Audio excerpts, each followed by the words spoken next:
Notice is hereby given of the regular meeting of the Board of Education of the Town of Westfield and the County of Union, New Jersey at 7:30 p.m. on the evening of Tuesday, March 25th, 2014 in the boardroom of the Administration Building, 302 Elm Street, Westfield, New Jersey.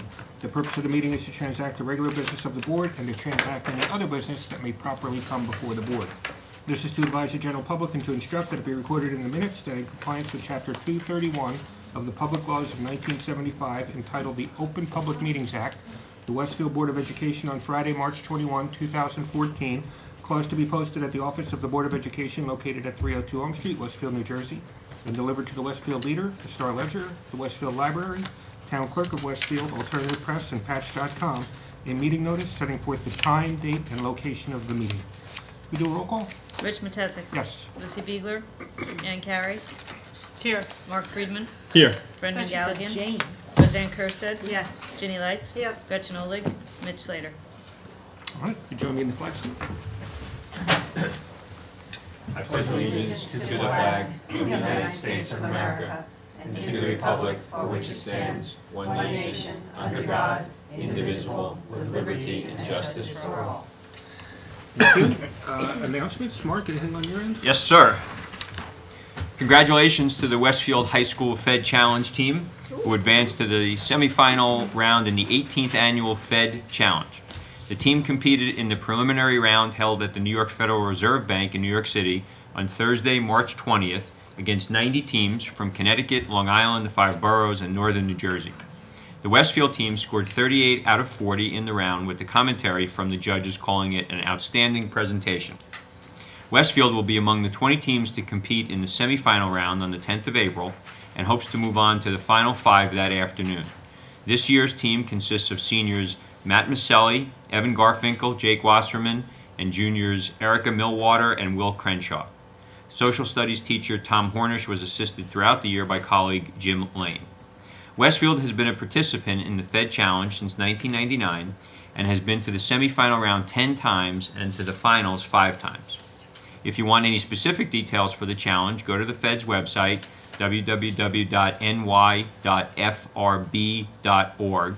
and then click Education and then High School, Fed Challenge, and the overview. The Fed Challenge High School Competition is an educational program that aims to encourage students to learn more about the Federal Reserve System and to spur interest in economics and finance as the basis for a possible career. Congratulations. That's great. I have a few fine arts announcements. Edison Intermediate School's cast and crew of 110 students will perform this weekend in The Little Mermaid. The musical will be performed on Thursday, March 27th at 4 p.m. and on Friday and Saturday, March 28th and 29th at 7:30 p.m. Amanda Zhang, an 8th grade student at the Edison Intermediate School, was recently chosen to display her artwork at the State House in Trenton. Amanda's acrylic painting of Cosette, the young girl from the Broadway musical Les Miserables, was one of only 6 art pieces selected to represent Union County in the State Youth Art Month exhibit in Trenton. Amanda was accompanied at the artist reception by Edison art teacher Allison Hooper. And congratulations to Mira Yang, an 8th grade viola player who has been chosen to perform in the New Jersey All-State Orchestra. She was selected for the 6th chair out of 16 accepted and out of the 32 violists who auditioned.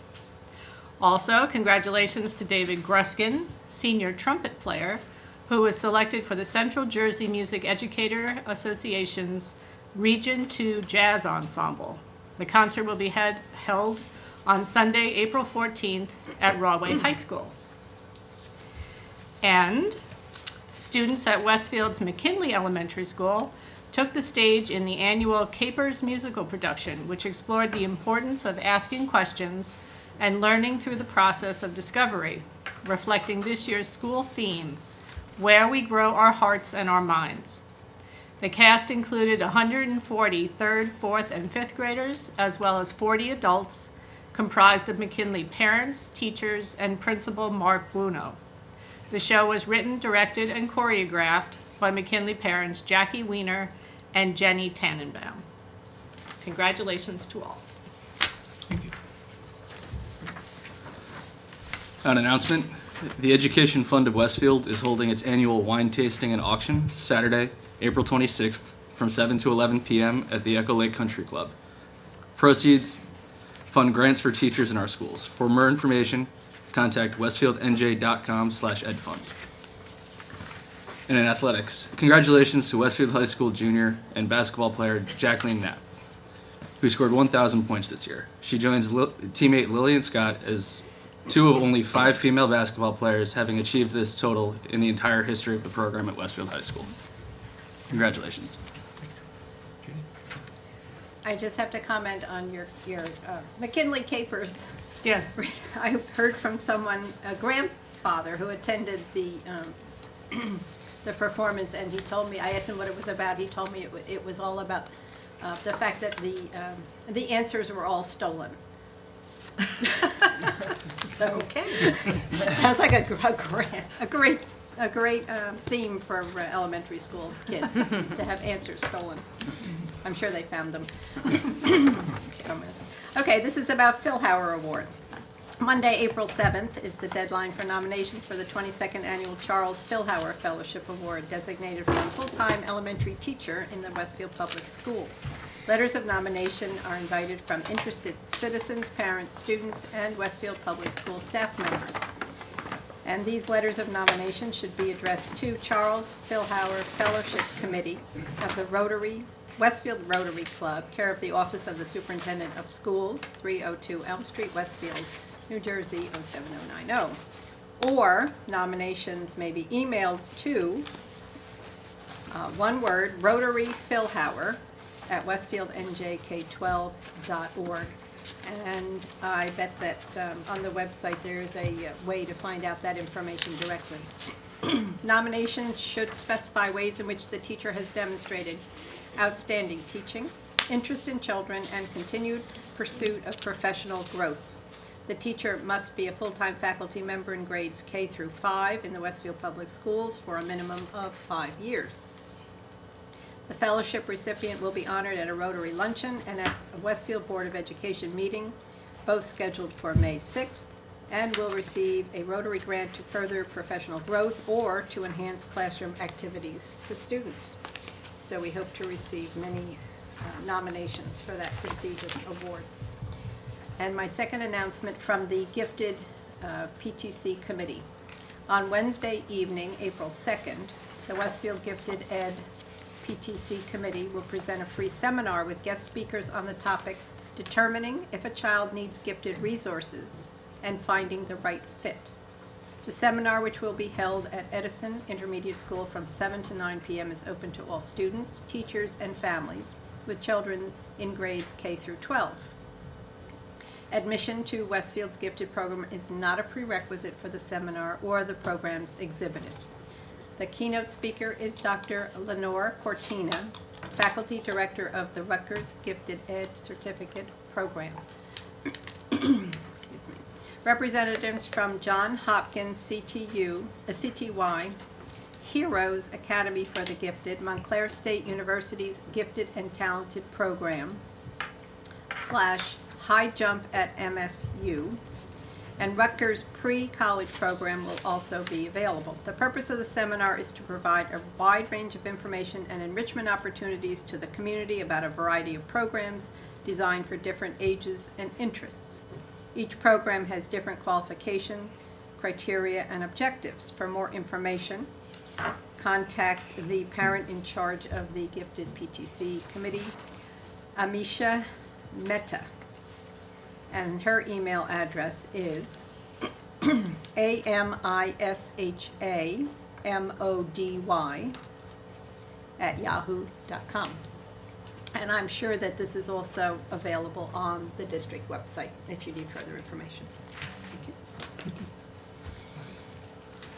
I have 2 announcements. The first one is a congratulatory one, and it goes to Roosevelt 7th grader Jasper Lemberg, who will be representing the Westfield Public Schools at the State Geography Bee on April 4th at Rowan University. Jasper qualified to advance to the state level through a written exam and following notification from the National Geographic Society. In January, Jasper won first place for the second consecutive year in the school-based geography bee held at Roosevelt, and this marks his second consecutive entry into the state competition.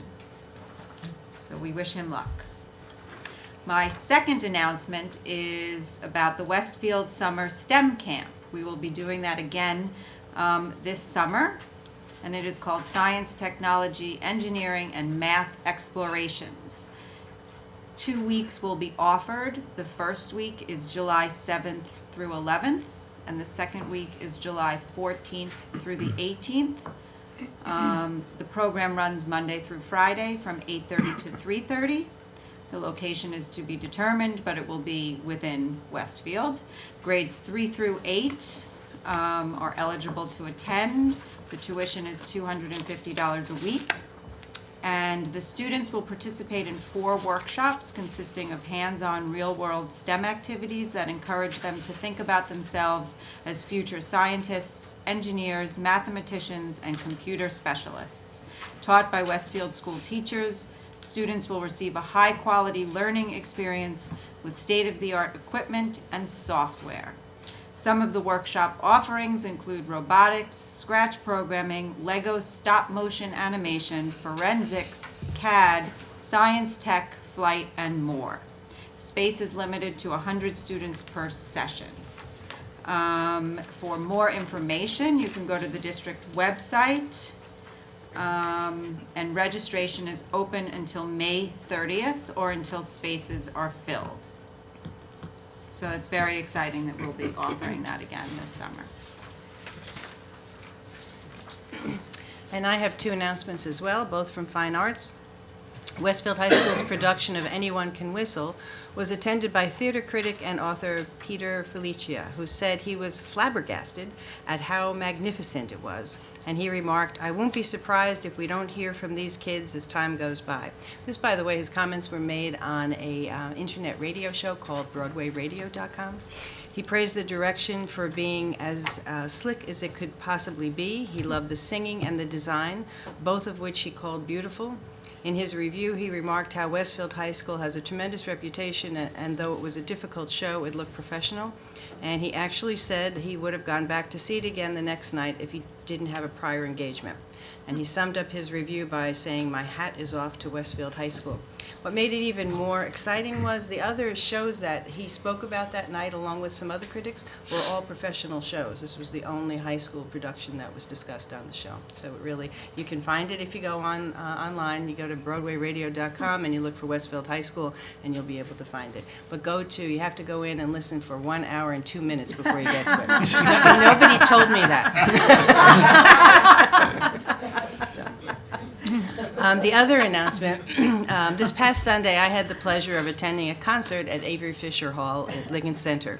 The Westfield High School Wind Ensemble, under the direction of Mr. Chris Vitale, was one of 7 performance groups who were chosen nationally to perform at Lincoln Center as part of this year's National Band and Orchestra Festival. The supervisor of Fine Arts, Dr. King, and I have to tell you, the 2 of us have attended several hundred concerts over the years. There's no doubt at every level. And because of that, we can be rather tough critics. The 2 of us were amazed by the performance we heard. And this is a quote from Dr. King. "The level of the repertoire, coupled with phenomenal dynamics, ranging from pianissimo to fortissimo, with stunning sforzandos, was something I had never heard from any high school performing ensemble." And I have to say I would agree. The entire Avery Fisher Hall was filled with their sound, which is a hard thing to do in your high school group. We were both impressed by the quality of the musicianship, the maturity of the students, and the leadership of the director. The students and their director prepared for this performance for months. Sectionals and full band rehearsals were held in school and on Saturdays, and they also enlisted the assistance of musicians from the University of Maryland, the University of Delaware, Montclair State, the College of New Jersey, a teacher from our own district, and teachers from other school districts. As part of the festival, the students also had the opportunity to work in New York with Timothy Marr, an internationally recognized composer and professor of music at St. Olave's College. There were several hundred people there from Westfield, and there were parents and siblings, grandparents and friends, and I think all of them had decided that the trip into New York was well worth it. The performance was amazing, and I congratulate them. Thank you. A calendar reminder first, for students in grades 9 through 12, Westfield High School will be in a session on Saturday, April 5th, 2014, for a 4-hour session. The exact schedule is on the school's website. With this additional session, for these grades 9 through 12, June 19 will be the last day of school, and it remains as graduation day. The last 2 days of school, June 18 and 19, will be 4-hour sessions. For K through 8th grade students, the last day of school will be Friday, June 20th, because they will not be attending that Saturday session. The last 2 days of school for these students, June 19 and 20, will also be 4-hour sessions. Our next Board of Education meeting will be held on Tuesday, April 8th, here at 302 Elm Street. And with that, I would recognize the public for agenda items only. All right, seeing no one come to the podium, we'll go to the superintendent's report. Thank you. There are 2 superintendent reports listed on the agenda. However, later on in the agenda, we also have some curriculum that's being proposed. And for that, we're actually going to start by asking our supervisor of social studies, Mrs. Andrea Brennan, to come up to talk about the proposed curriculum.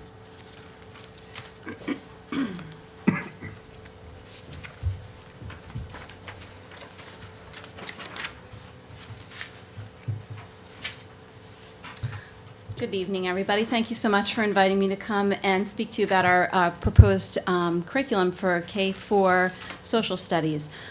The committee was formed in June of last year, and this endeavor was undertaken under the regular 5-year curriculum review cycle.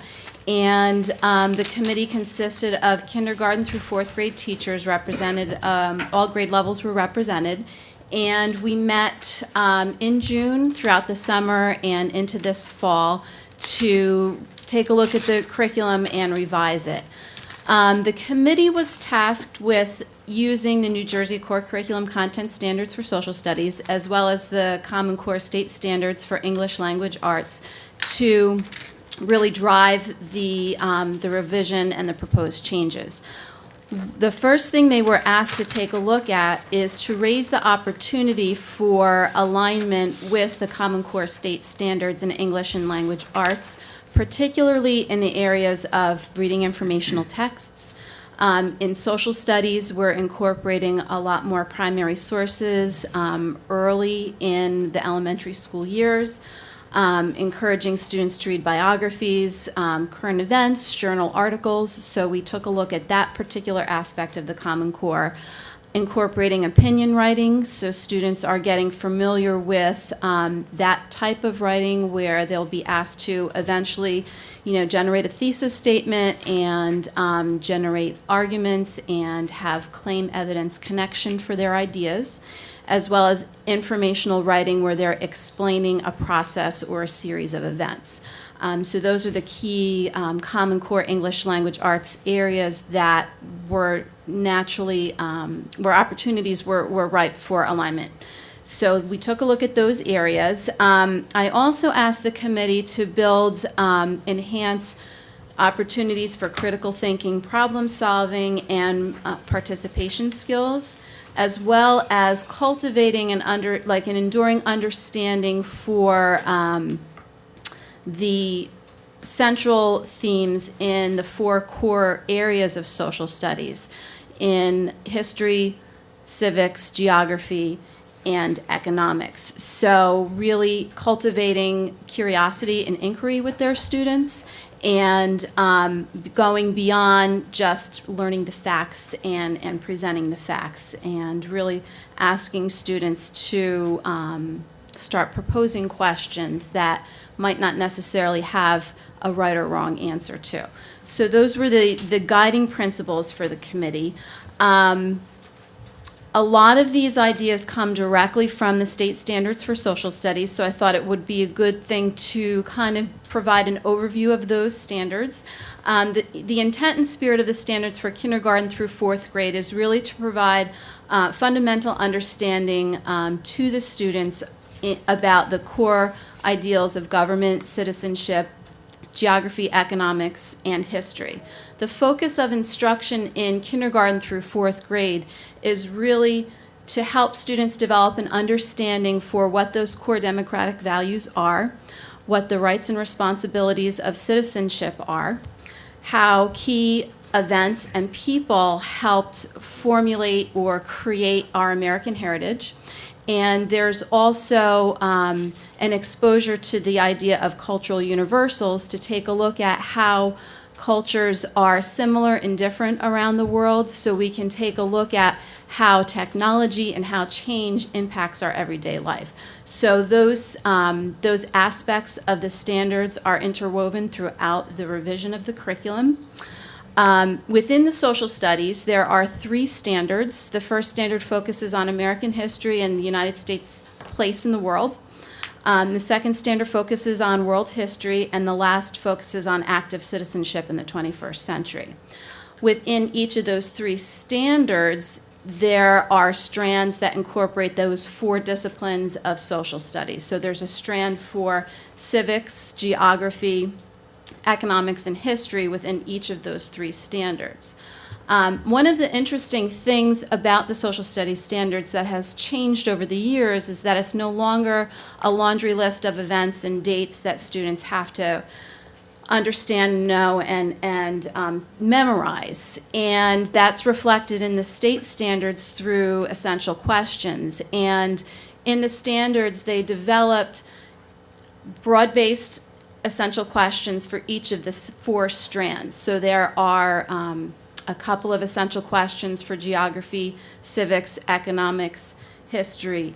And we took a look at those essential questions to help create our own that were more grade level particular and more applicable to the grade level at which we were focusing on. So one example of one of the state essential questions for civics is, how do citizens, civic ideals, and government institutions interact to balance the needs of individuals and the common good? So that's just one example.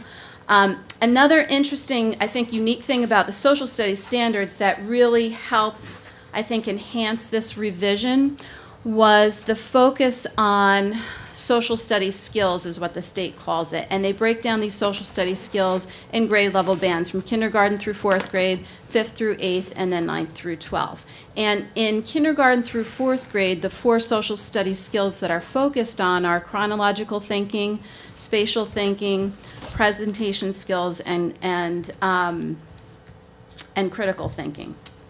And when you take a look at the document, we took a look at these skills and spiraled them according to each grade level. So in kindergarten, for example, students are focused on understanding the concept of time and what that means. In 1st grade, they're really focused on understanding that history is a story that's retold accurately, and they're working on timelines to understand that concept of past and present.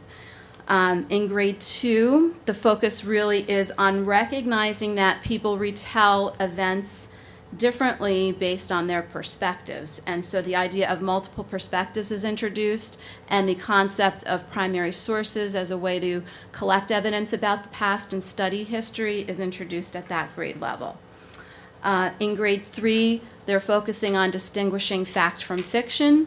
So taking a look at and recognizing that when we're retelling historical events, those retelling of historical events may vary depending on a perspective a person has when they are experiencing a historical event. So students start to actually utilize the primary sources to study an event in history and take a look at, why certain events may be retold differently based on perspective. And in grade 4, They're using primary sources and secondary sources to really focus in on analyzing or comparing multiple perspectives. So taking a look at a single event in history, but taking a look at different multiple primary sources and secondary sources and trying to make a determination about, okay, well, what's the valid event and what were the actual things that took place and what can we interpret from that. So that's kind of how those skills are spiraled throughout the curriculum. So with that task, the committee did a lot of great work, and I guess I would like to highlight some of the overall changes in the curriculum document. The learning objectives and the essential questions were really updated to reflect all the things that I just spoke about in terms of the state standards for social studies and the Common Core state standards. We created links to the English language arts through some of our essential questions in the units, as well as through some of the particular aspects in terms of the content that students are studying. Cultural diversity units appear throughout the curriculum document. In kindergarten, students are taking a look at cultural universals and studying that concept through one of three country studies, Great Britain, Mexico, or Japan. And in grade 1, they're doing the same thing through studying Kenya or another African nation. In grade 2, they're studying cultural diversity through China or another Asian country. And in grade 3, it's really coming through in terms of taking a look at immigration in the United States and regional differences within our country, as well as what makes Westfield unique. And in 4th grade, students are taking a look at cultural universals through the aspect of what took place historically when three worlds met, when the Europeans, the Native Americans, and the Africans came together during the age of exploration and colonization.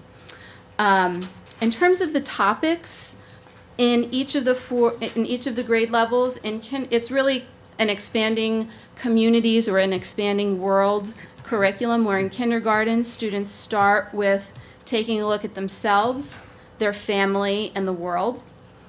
In 1st grade, students really focus on taking a look at their classroom and their school. In 2nd grade, students focus on community and communities around the world. In grade 3, students focus on regions of the United States as well as New Jersey. They take a look at immigration as well as government, with a specific case study on local government in terms of Westfield. And in grade 4, they really focus in on New Jersey's role in the time period of exploration, colonization, the American Revolution, and developing our constitutional democracy. And I would say that in terms of the major content changes from the teacher's perspective, we saw the major shift in grades 3 and 4. Teachers really thought that students needed more social studies material, that they were ready for and hungry for more social studies material within the curriculum. So those are the 2 grade levels where we're going to see the most change in terms of the content. And next year, we're taking a look at revising grade 5, because currently grade 5 is focusing in on a lot of the topics that are moving down to grade 4. It's really, I'm very excited about the work that the K-4 committee has done, but I'm really even more excited about taking a look at the grade 5 curriculum, because I think we have a lot of exciting opportunities there in terms of the content and material. So that's a general overview. I don't know if there's anything more that I can say. I'd just like to thank Andrea not only for this wonderful, thoughtful presentation, but I'm sure, as you can tell by this presentation, she really has done a wonderful and thoughtful job working with the teachers to really, I think, develop the social studies curriculum that works for Westfield kids, gets them thinking critically, but is obviously aligned with the standards that it needs to be aligned with. So I think that's great. Does anybody have any questions? Just actually quickly, just on the agenda, there's grade 5 also. The grade 5 was not a revision. The grade 5 was just an alignment to the Common Core standards. And next year, they'll be doing the revision of the K-5. Great. No other. Well, thank you very much. I have one. I Yes. just want to, when we spoke, you had mentioned how some of the exciting things about the extended textbook, let's just say, because it's not really a textbook anymore. Right. So if It's- you could explain some of Yeah, those. it's actually, the features of the textbook are bringing us into the 21st century, thankfully. When I talked to a lot of the teachers, not just on the revision committee, but asked teachers that were in the classrooms and asked them about the resources and what they would like, a lot of them, said to me there aren't really very many resources, technology resources attached to our current textbooks. So with the purchase of the updated version of the textbook, teachers are getting not only a lot of hard copy materials for themselves as resources. They're getting books for all the students, as well as a 6-year subscription to a teacher resource packet where they have all of those materials online. They have access to on-demand webinars. They have access to live webinars. They have access to lesson plan sharing with other teachers throughout the country that are using Teachers Curriculum Institute materials. So there's a whole host of things there for them to use, as well as a 6-year subscription for students to their online textbook that they can access at home. Teachers can bring up pages in the textbook and project them on the smart board.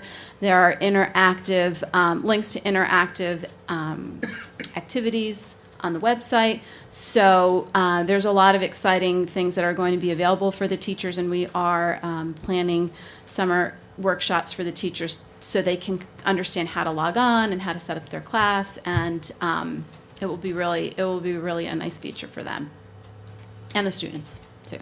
Yeah. Great, thank you. Thank you very much. Thank you. So do we want to vote on that now, or do you want to vote on it? Either way is fine. Let's vote on it now. Yep. So I'd like to move that the board approve for first reading the revised social studies curriculum K through 4. May I have a second? Second. All in favor? You need a roll call on this. Oh, right. Do both. Well, no, one's the alignment and one's the first reading. I mean, a revised. Okay, and it is only for social studies, It's do I only for understand it? social studies, yes. Rich Matesic? Yes. Ann Carey? Yes. Mark Friedman? Yes. Brendan Galligan? Yes. Roseanne Kersted? Yes. Ginny Light? Yes. Okay. And I'd like to ask the board to approve for first reading the alignment of the social studies curriculum, grade 5. May I have a second? Second. Rich Matesic? Yes. Ann Carey? Yes. Mark Friedman? Yes. Brendan Galligan? Yes. Roseanne Kersted? Yes. Ginny Light? Yes. Great. All right. Very good. Thank you. That Thanks again. was very nice. Our next superintendent's report has to deal with our facilities, and for that presentation, I'm going to turn it to No, we're not doing that. to our business administrator, Dana Sullivan. Good evening. So for the last many months, Mike Morris and I, Mike, our supervisor of buildings and grounds, have been working with all of the principals, with the architect, and also with the facilities committee to develop a plan for projects for our buildings for summer of 2014 and the summer of 2015. And tonight we're going to present that plan and recommendations. So to begin with, funding for capital and maintenance projects. Maintenance reserve funds, the state has allowed districts to put money into maintenance and reserve funds in order to fund these type of projects outside of the 2% cap.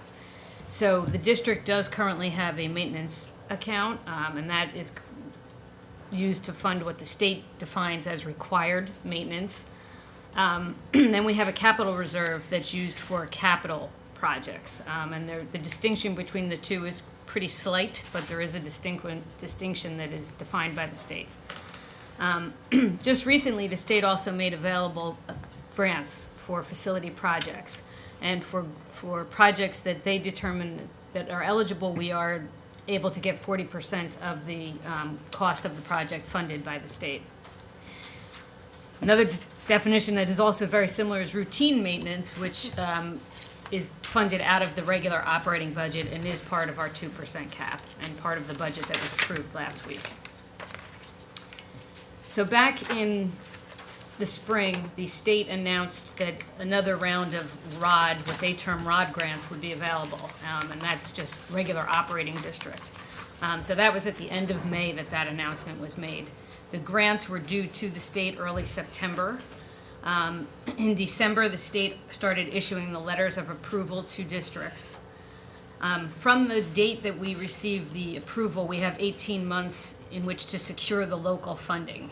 So the project does not have to be completed in 18 months, but we have to be able to certify to the state that we have our share of the funds in order to go forward with the project. If we do not have the funds by that point, we lose the grant funding. And the local share of the funding can come from capital reserve, operating budget, bond referendum, or fundraising activities if possible. The local share cannot come from the maintenance reserve account that I had mentioned earlier. That's not allowed. So of all the state grants, we submitted 62 grant applications. We knew going into the application process that only what the state determined as a level 1 or top priority would be approved. So we submitted applications for projects that we thought fit into priority 1, but only 36 of those were approved by the state. Of the grants that were approved, there were a couple of them for boilers, Tamaulipas and Roosevelt. There were a number for security at almost every school except for 2. We had a couple for heating, ventilating, and air conditioning control systems. We had an application approved for a generator at the high school, and we had 18 grants approved for air conditioning. So every grant that we submitted for air conditioning was approved. Of the 36 grants, we're recommending acceptance of 17 grants, or approximately $1.1 million in grant funds. One of the grants we submitted was for heating, air conditioning controls, heating, ventilating, and air conditioning controls at Washington School. We actually had already done that work a couple of years ago, and the architect didn't realize that when he did the application. So we're rejecting that because obviously we don't have to do any work there. And then we have 18 grants for air conditioning that we're going to talk about a little more in the next couple of slides. So of the grants that were submitted, $9.6 million were for classrooms, $6.2 million were for core spaces, so that would be the gyms, multi-purpose rooms if there are any, auditoriums, and the total cost of the projects was $15.8 million. So with the state approvals, they would fund $6.3 million of that cost, but then of course it still leaves $9.5 million that the district would have to fund. So, after reviewing the possibilities for funding, and again, the funding possibilities were capital reserve, bond referendum, operating budget, or fundraising, the district determined at this time that from the district funds, or the facilities committee is recommending at this time that from the district funds, we cannot move forward with these grants.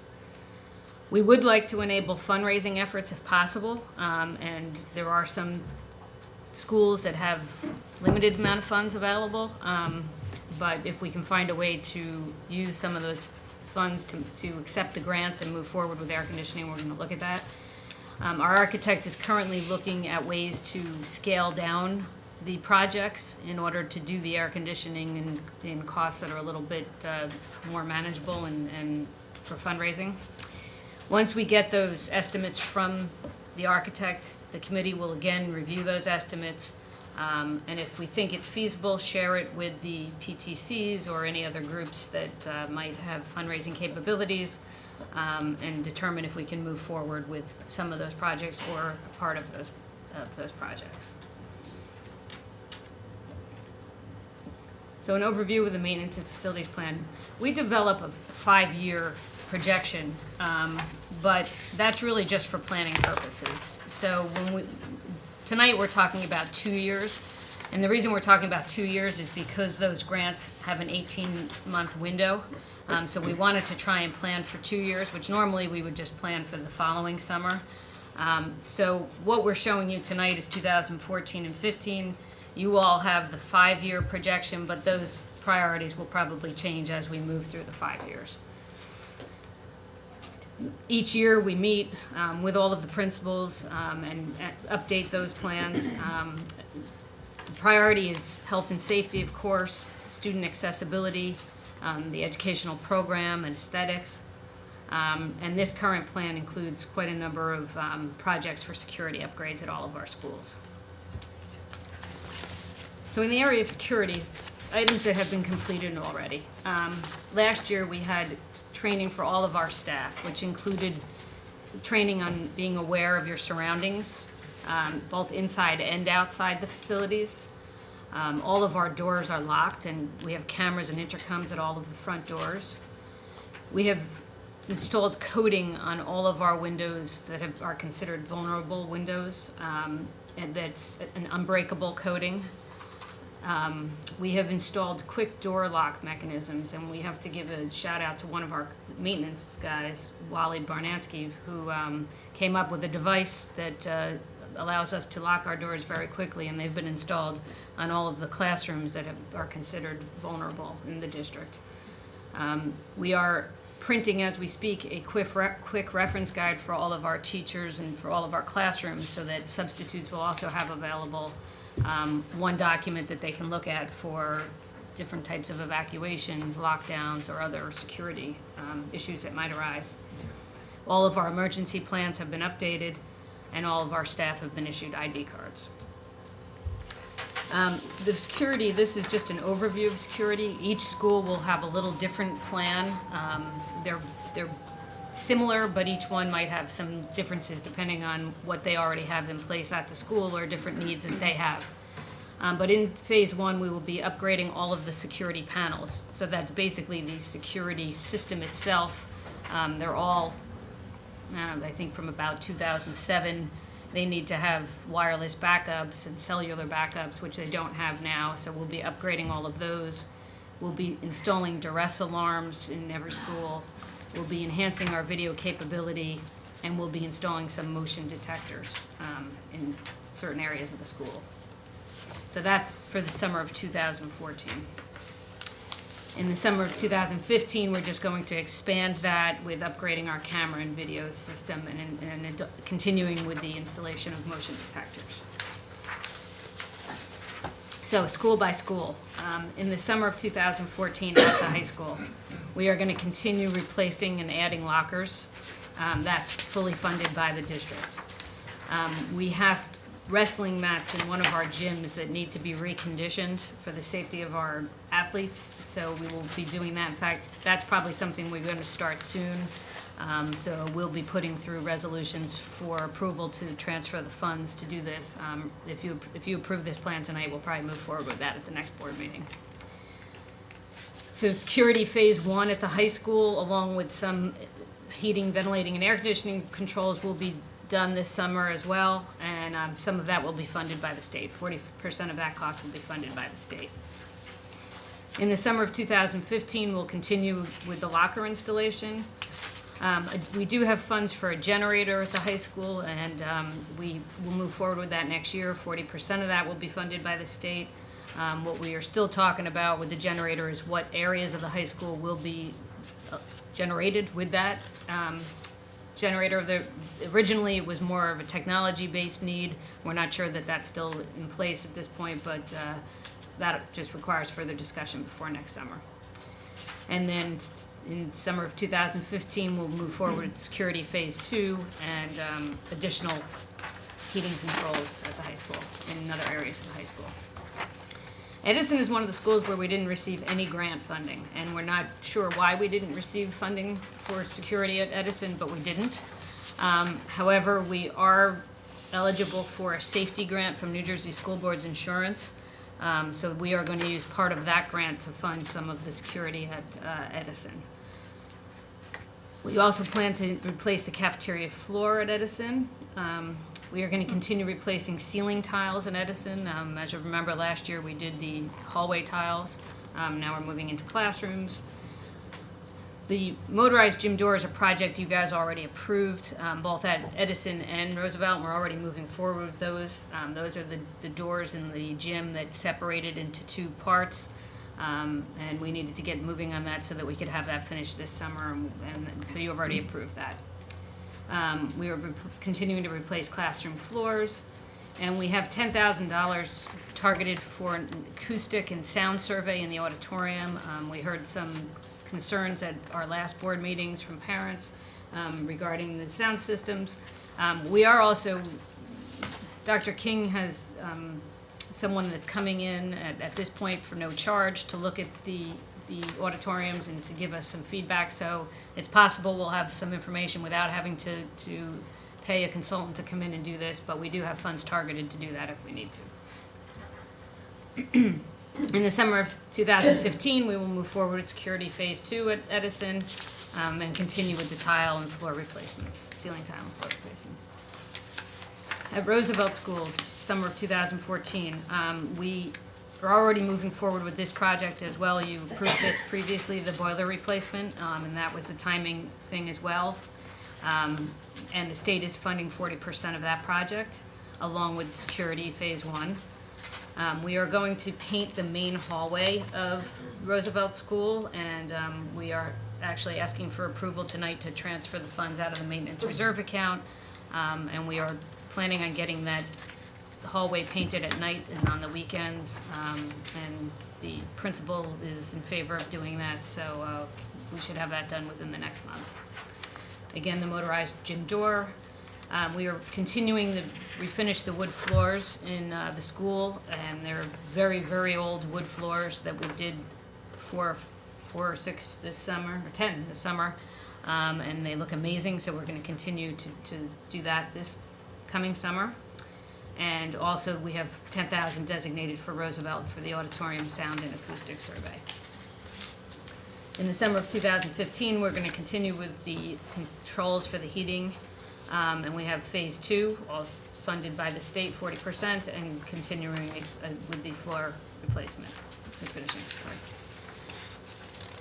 At Franklin School, we have security phase 1, 40% funded by the state, and we are going to continue replacing classroom floors and ceiling tiles. As you can see, that's a theme in many of our schools because the buildings are very old. So we're slowly trying to replace the ceiling tiles and the floors. Phase 2 would be, summer 2015 is phase 2 of security, and again funded by the state at 40%, and replacing the classroom floors. At Jefferson School, this was another school that no funding was approved by the state, and again, we don't know why. But the other half of the safety grant from New Jersey school boards will go towards Jefferson, hopefully, and fund part of the security phase 1. We also have classroom floors there. We are showing, again, $37,500 for the regrading and replacing of the field. This is a project we're doing with the town. They have town money as well as grant money designated for this project, and they will be going out to bid, hopefully getting this project done in the fall. In 2015, we'll be doing phase 2 security upgrades and continuing with the floor replacement. Lincoln School, we have security phase 1, and that is funded by the state. Same thing for 2015. McKinley, the same, security phase 1 in 2014 and 2015, funded 40% by the state. At Tamaulipas, we again have security phase 1, funded 40% by the state. And we are also showing the installation of a vertical lift. So this is not an elevator, but like an elevator. And it's designed to move people from one floor to the other. We currently do not have anything in Tamaulipas to make it accessible, so this is the way to do that without causing it too much disruption to the school. It also reduces the price, but takes up less space than an elevator shaft would take. So we are asking approval tonight to move forward with this project. The plan would be to have the construction done over the summer. The lift itself wouldn't be delivered until probably November. So then we would do the installation of the lift at nights and on weekends and hopefully have it done by December or early January. we're very dependent on the state for this kind of project because it requires so many state approvals. So this is a timeline we're hoping to follow, but it's dependent on the state cooperating with us and giving us approvals and inspections as we request. Tamaqua Phase Summer 2015, we have Phase 2 for security, and that is funded by this 40% by the state.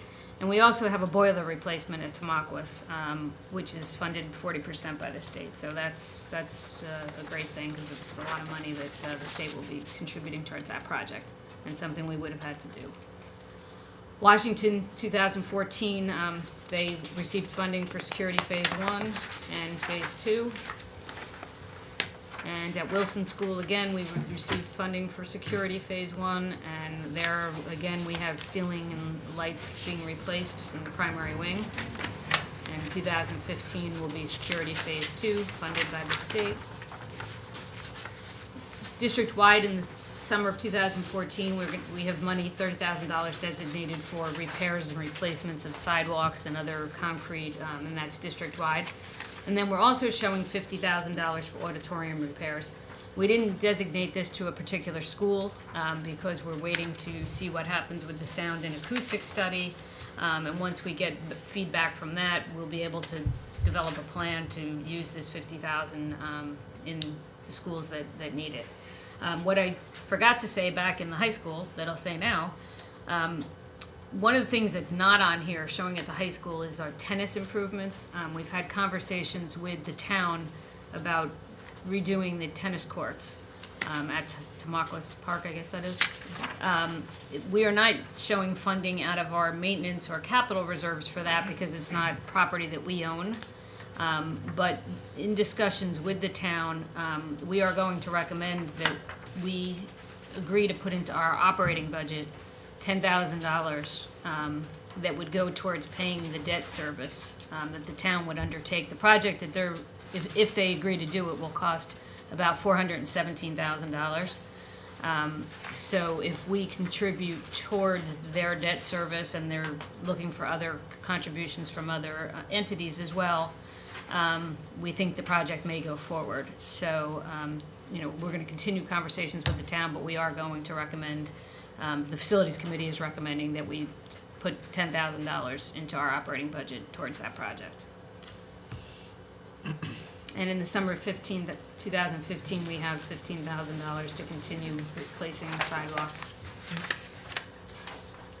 For the auditoriums, we had several presentations from parents at previous board meetings regarding the auditorium. So some of the response to that, as I mentioned, we are looking at the sound and other aspects.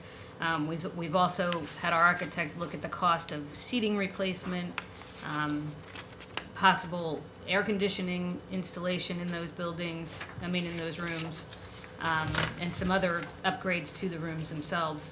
We also have reviewed with our custodians the expectations for daily, annual, and seasonal cleaning. So by seasonal, we mean based on performances in those facilities. We met with all the secondary principals to discuss budgeting for repairs and maintenance, and designating responsibility for those facilities within the building. We reviewed requirements for groups using the facilities, and I think that's going to be further discussion, so that we require someone that has a knowledge of the sound system be there when outside groups are using the facility. And as I mentioned, we're considering hire a consultant to do a sound and acoustic survey. So what do all these projects cost, and how are they going to be funded? A summary of all of the slides I showed you already by school for the summer of 2014. Now these are all estimates. As you can tell, they're all round numbers. So these are all estimates. As we go out to bid and move forward with projects, we will put resolutions forward that will ask to transfer money, and those will be exact dollar amounts. But these are all estimates for planning purposes. So in summer of 2014, we are estimating $1.7 million in projects, and in the summer of 2015, we're estimating a cost of $1.3 million. In the summer of 2014, the breakdown of that is, and again, although I know that the definitions of these are hard to understand and to distinguish between, they are something that are important for us to distinguish between. So out of the maintenance reserve, we are estimating $970,000 be funded, and $730,000 would come out of the capital reserve. So that makes up the total of $1.7 million. And in the summer of 2014, we will be utilizing $486,000 in state funds. In the summer of 2015, $372,000 of the projects would come out of the maintenance reserve, $949,000 out of the capital reserve, for a total of $1.3 million, and we would be utilizing $633,000 of state funds. And again, for a total of $1.1 million in state grant funds. The maintenance reserve account at June 30th had a balance in it of $1,079,000. We used $22,000 of that in this past summer for projects that were being completed. For the next summer, as I said, we would plan to use $970,000, and that would leave an estimated balance at the end of the summer of 2014 of $86,000. The projects that are planned for summer of 2015 estimate a need of $372,000. So at this point, we will have to deposit $285,000 into the maintenance reserve, either at the end of this year or next year, in order to go forward with our projects planned for the summer of 2015. And the capital reserve had a balance at June 30th of $1.3 million. The projects we have planned for this summer are $730,000, sorry. So the projected balance after this summer is $608,000. The projects planned for summer of 2015 are $949,000. So we will need to add $341,000 to the capital reserve, again, either at the end of this fiscal year or during next year, in order to move forward with these projects next summer. And that completes my presentation. I'm happy to answer any questions you have. That was a mouthful. No, thank you. Good job. I sit on the facilities committee, and I know how much work you and Mike put into pulling all this information together and vetting the different options. So thank you. I have two things. The two schools that we didn't get security funding, I know the answer. I just want to make sure we're clear about this. So although Jefferson and Edison, I believe, didn't get ROD grants for security, we're proceeding as if they did. We're just funding the entire piece. Yes, correct. Right? Yes. Okay.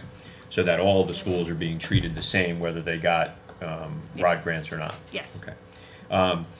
The last two slides that you had, one showed the maintenance reserve shortfall, or what we need to fund from this year's operating balance, our fund balance at the end of the year. It was $285 for maintenance reserve and $341 for the capital reserve, so $626,000. Do you have a sense now? We're at the end of pretty much the end of March. Do you have a sense of what our fund balance is looking like, and do you have a sense that we'll be able to fund that $626 at the end of the year? Our fund balance is not, what I think is going to go into fund balance at the end of this fiscal year is not as much as has gone in the past years, as of now. It's still kind of early to have a real accurate projection. I think we can fund it. What we may have to have a discussion about is whether or not to maintain the fund balance at the 2% level, whether or not to continue funding the operating budget at the $1.4 million that we have been funding it at over the last several years. So it will require discussion, but I think we will probably be able to fund it, but we'll have to have a discussion about how to do that, unless some things start turning around in the next couple of months. We've had a very, very tough year weather-wise, which has hurt our maintenance budget, our utility budget, our utility budget, our overtime budget. And we've had some other areas where things haven't really fallen in our favor. So if things turn around, maybe we'll start saving money in other areas, which could happen. But at our next finance meeting, I'll give you my updated projection on fund balance. Good, thank you. Yeah. I just wanted to take a minute to thank both Therese Guerrero and Amy Flax, two parents, for coming to 3 consecutive board meetings and for their passion for the state of our auditoriums. Because of their dedication, the board is really going to try and look at the sound issue and try to move towards solving what has been a long-term problem at the intermediate schools, which is sound. The other thing that the Facilities Committee has talked about is trying to wrap our arms around the total cost for really renovating the intermediate school auditoriums. Now, that will probably be a big ticket item, but we're going to look at sound and seating and carpeting and air conditioning, and of course, then once we get that big ticket, we're going to have to figure out how to pay for it or how much we want to put into it. But I just feel that, this has been a real step forward. And so I just wanted to thank you guys. Thank you for what you do.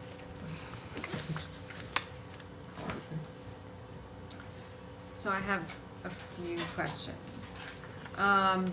So about the $10,000 for the tennis courts, where does that come from? Well, in our operating budget, we'll reallocate it from another account. We'll have to take a look at where we have, in a $95 million budget, we'll have to find some place that we can reallocate $10,000 from. But effectively, it'll decrease what otherwise would have gone, probably what otherwise would have gone into maintenance or to the reserve accounts, right? Right. So It'd be 10,000 it less can than be you're done going. without cutting anything. Right. It It'd would be just- 10,000 less than you would have going into your reserve account. So we may want to do that this year, right? I guess we said we would do that this year. When you said the 10,000 out of the operating budget, were you talking about? I was talking about 14, 15. Right, Yeah, this year. okay. No, this is No, next year. 14. Well, we could consider 13, 14, I guess. I don't think by the time they They move won't know forward what with the they're- project, it would be 14, 15 budget, Okay. yeah. And then, so what were some of the ROT grants that we didn't accept, aside from the air conditioning and the Washington? That's the only thing you didn't Oh, accept that's was it. that. So the air Everything else we're conditioning was accepting. that expensive? Yes. Wow. Okay. It was $15 million. They were gonna Right. pay 6 and we Wow. would have to pay Okay. 9. Yep. And then how did the awarding of the ROD grants change our priority list? It changed it in that the security was always a priority, so that didn't change. The only thing that I think might have changed it, we may not have done the boiler at Tamaqua next summer. We might have pushed that out another summer, just because of the price. But it was too good to pass up 40% of that. Otherwise, I don't think it really changed it too much. So it's not like a bunch of projects were pushed back 3 years No. because we are No. doing. No. A lot of the other projects that they didn't fund, the applications that they didn't approve, that might have changed, had we received approval on those, because we really just submitted Everything. anything that Right, we right. could have thought of. If we had received those, we might have had a different discussion, because it might have been then, we have this money, we should move forward with this, even though it's not a top priority. But as it turned out, they funded our What top our priorities anyway. priorities were. Yeah.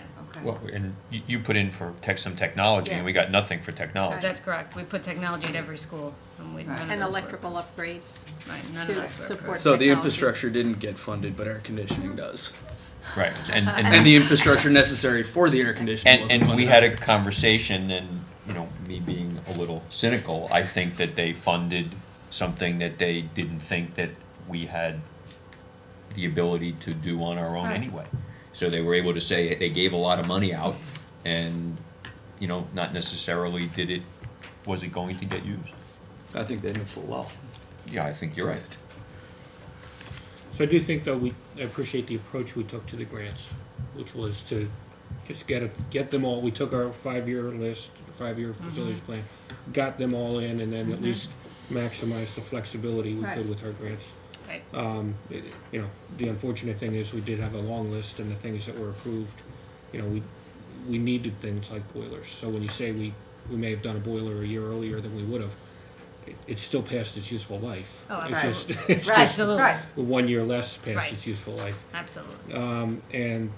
But I do think that, you know, now moving the roofs along as we are, sort of separate from this, and using the capital reserve accounts to deal with the larger items like boilers, like security, and then the things we've just been doing year after year in little amounts, like the lockers and the floors and the ceilings. I do feel like we're making progress. To Ann's point, we have a long way to go in terms of things that would really like to have. So the auditoriums, 2 auditoriums are, you know, are big ticket items, and, you know, at least we're allocating funds to, you know, one, figure out what the right answers are, and then allocating some funds to put toward that. And we'll just have to keep working at it. I do want to just touch on the air conditioning, because I think it, you know, that it did cause some angst that we're turning down a lot of money, but it's not because we don't want to take the money, it's because just in the list of priorities, we really can't justify air conditioning, even when somebody else is paying for 40% of it. And so I do again appreciate what we're trying to do there, which is get the projects more manageable in the event people can raise funds, because I think that's important. If we can match to some extent the dollars that people could put in from a fundraising perspective, you know, why not try to help them do that? So I do look forward to that conversation as well. I have 2 more questions. Sure. Now they're gone. But I'll remember. Oh, so one of the conversations about the auditorium was who's responsible, let's say, whose bucket does it fall under, and has that been decided? Yes, I believe each school has a person that is designated. So that has been decided? Yes. Okay. And we don't know who that is? I don't at the moment. I've been in conversations, but I don't know. I don't remember the name. But it's a separate person from each school? Yes. Okay. And then, when I remember my next question, I will ask it. I'll ask one. I just wanted to note to the board that our architecture firm has been very supportive in the process that we've gone through, especially in the very rapid responses that we asked for and got regarding the ROD grant applications, and also different questions of proposals and cost estimates. So Freitag, Weiss, Hopkins, and Duthie, especially George Duthie, has been in attendance at facilities meetings for the last year, side by side with us, shouldering a significant burden in the processes that we've been going through and the data that we've been looking at. And I think that you need to understand how interactive we have asked him to be and how he has responded. It's been a very active year for facilities. And I don't think there's a question we've had at a facilities meeting that he wasn't either able to answer on the spot or get back to us within a day or two with an actual answer. How many more years do we have with the lockers? 3 with the lockers? 2? So 1 more year after what's projected on I this? think This summer and next summer. Oh, that's it? That's it. Ah, so this completes the lockers. That's great For news. summer of 2016. Yeah, I think Oh. we have. 1 more. I think we have. Okay, 1 more. Okay. Oh, it says it on the plan. Okay, great, thanks. And it's 2 questions. One, Missed the tennis courts at Tamaulipas. Currently, it's used by the high school varsity team. Yes. And we pay no usage fees, rent, or anything. Right. Correct. All right. So we're the biggest user, but they've been nice to us in the past. Yes. So Right. just wanted to. We don't pay the town any fees for Right. any facility. And the other is, you said if we accept a grant, we have 18 months to figure out how we're going to raise the funds. Is there any downside to accepting all the grants today? And if we can come up with some of the money for some of them proceeding, and if we can't, just let it disappear? Is there a Well, penalty to us? We have accepted all of the grants. Okay. We can't actually execute a grant until we have the funding. Okay. Because when we execute a grant, I have to certify that the funds are available. Right. So I can't obviously do that unless the funds are available. But we've accepted everything. In fact, Okay, so we're not at this point, we've accepted the air conditioning grants as well. That's what I was asking. Yeah. I don't We're think just we're not going to gonna- raise the money for it. But, Yeah, no, we accepted everything. As soon as we got it, we accepted it. Okay. Yeah. Yeah, I just wanted to go through, Brendan, on your behalf. For the air conditioning grants, although we've accepted them, which is to say we haven't rejected them. So we've accepted them, we're taking a look at them, and we're looking at the possibility of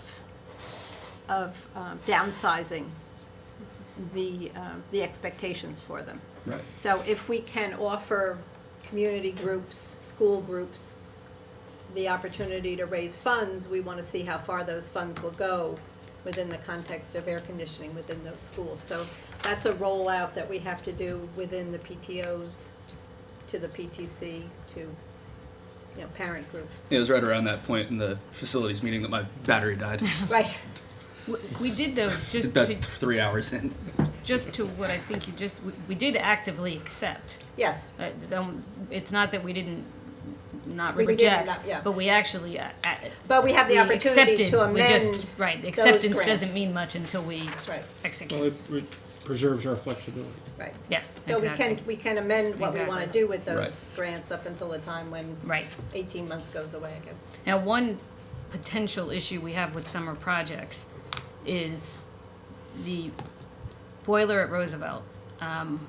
We're moving forward, but we can only move forward to a certain extent until we execute the grant.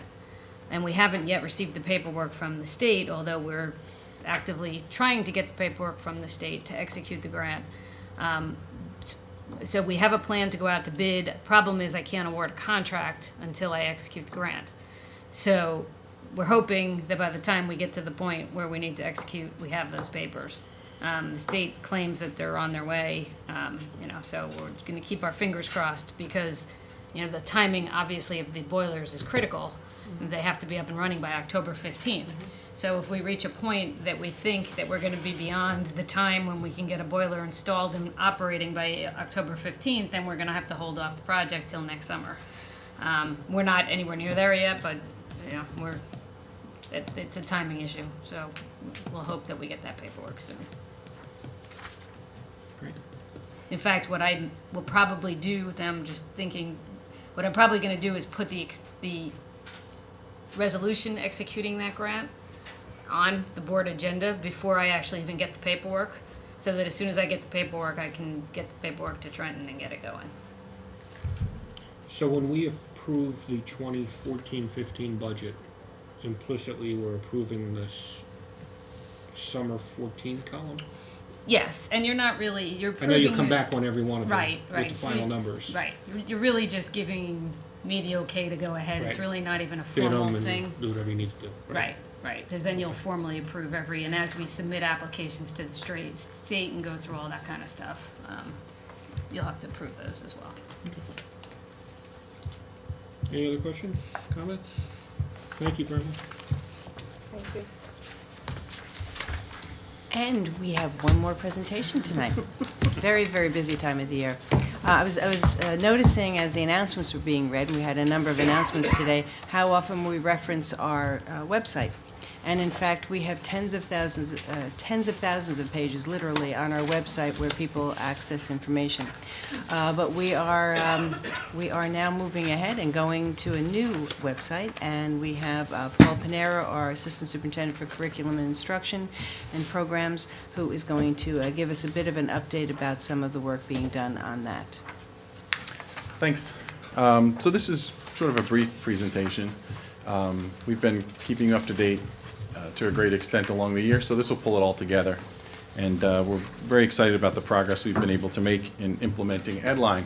So you recall from last year, School Center, our existing web platform, was going out of business or actually being folded into Edline Blackboard.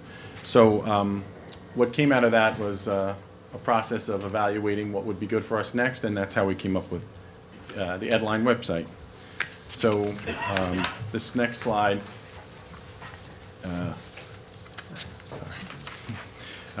shows that the goal for our district goal 3, which comes out of our strategic plan goal 4.1, demonstrates what our target for the use of Edline has been, which is to implement new digital tools and media to improve communication between the school district and all stakeholders as called for in Westfield's strategic plan. One place, and you'll see that goal actually echoed in these standards at some point. So we turn to the International Society for Technology Education Standards, ISTE for short. And when you look through those standards, there aren't, they're very manageable. There aren't too many of them. The overarching themes are the 3 C's, the 4 C's, and that's critical thinking, communication, collaboration, and creativity. So the idea is to leverage these skills for our students to be able to have a strong command of these skills to be college and career ready, and technology helps that. So here's a few, just a quick overview. I won't read them to you, but the first one there that talks about demonstrating fluency in technology, that is along the lines of a theme of college and career readiness. The next 2 reference communication as being important, and that does reflect or echo the district goal that I just referenced, where you see that community members using digital tools, students, peers, parents, all having a resource to communicate and collaborate. The next couple standards refer to the students again in their learning environments. So these 2 standards are geared towards students being self-directed in their learning and using technology to facilitate that. Okay, so then we have some Edline capabilities. You might consider blended learning the second one. So the primary reason that we have Edline is as the platform, it's our web page design platform. Within that, we look at blended learning as an overarching title or category for the kinds of ways we can use the website or the web pages for each teacher to bring in technology into the regular flow of what instruction looks like. So these days you hear a lot about flipped classrooms and blended learning. We're going to refer to it as blended learning because I think that really encapsulates the sense that you can use it in a lot of different ways. You can have videos in the classroom, maybe for students to view in small groups, but you can also do it at home. So it's really just a question of knowing what your learning goals are and what tools or applications or functions you'd like to embed or integrate into the web page. So those are just a few. Blogs help facilitate those kinds of discussions, and online discussion boards. 24/7 students can communicate about homework they had or readings they had in class. They can be prompted by teachers, they can be prompted by each other, they can be turned into group notes, etc. Also part of the blended learning environment is the idea of embedding, as I mentioned, videos, but it can also be podcasts, screencasts. We're doing a lot of training in these days with our teachers as well. It's also a place for student discussions, as I referenced, and sharing resources, not just between students and teachers in a class, but with parents and among teachers, sharing resources. It all functions, the shared calendar is up there as well. It all functions off of this, hub, the web page platform. So here's a quick look at our implementation. In the summer, we started training our super users, who are our super master technology teachers, as well as some other key people. Our ITS, lovingly known as ITS, are our instructional technology support staff, and they've also become very high. They can use they can train at a high level in Edline for our staff.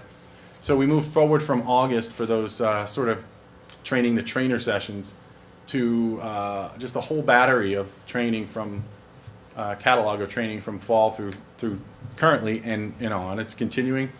That included the new Staff Institute.